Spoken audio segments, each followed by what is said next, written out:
প্রিয় দর্শক বন্ধুরা, এই মুহূর্তের জন্য অর্গানাইজার, টিচার বা সংগঠক, শিক্ষক রিলেটেড অত্যন্ত গুরুত্বপূর্ণ বিগ ব্রেকিং নিউজ আপডেট উঠে আসছে। এই মুহূর্তে দাঁড়িয়ে কোর্টের জরুরি তথ্যাদি প্রমাণসহ সবটা তুলে ধরছি, তাই প্রমাণসহ সবটা দেখে নেওয়ার জন্য চেষ্টা করুন।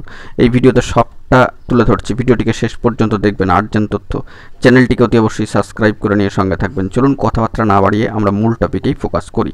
বন্ধুরা, আমরা চলে যাচ্ছি একেবারে কোর্টের সাইটে এবং সেখান থেকে যাবতীয় তথ্যাদি অন স্ক্রিনে দেখে নেব।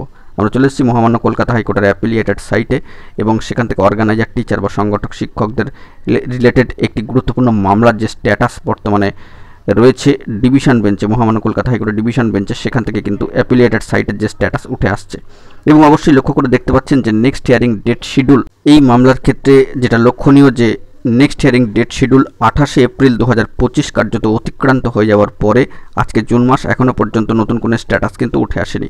অ্যাপ্লিকেশন 2 FMS সেকশন, এই গুরুত্বপূর্ণ মামলা অবশ্যই মহামান্য কলকাতা হাইকোর্টের ডিভিশন বেঞ্চে কিন্তু রয়েছে।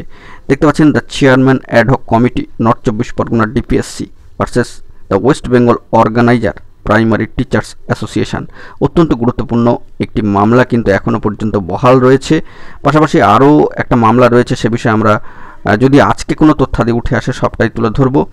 তবে এই মুহূর্তে দাঁড়িয়ে গুরুত্বপূর্ণ মামলাটির স্ট্যাটাস কিন্তু কিছুই উঠে আসেনি। পূর্ববর্তী যে নেক্সট হিয়ারিং ডেট শিডিউল সেটাই কিন্তু ছিল এবং সেখানে কিন্তু কোনো চেঞ্জেস আজকের ডেটে দাঁড়িয়ে কিন্তু এখনও পর্যন্ত লক্ষণীয় হয়ে ওঠেনি। তো একবারে প্রমাণসহ বিষয়টি তুলে ধরলাম। বিষয়টি আপনারা দেখতে পাচ্ছেন, the chairman ad hoc committee North 24 Parganas DPSC versus the West Bengal organiser primary teachers association. একেবারে প্রমাণসহ আমরা কিন্তু যাবতীয় বিষয় অন স্ক্রিনে রেখে আলোচনা করি।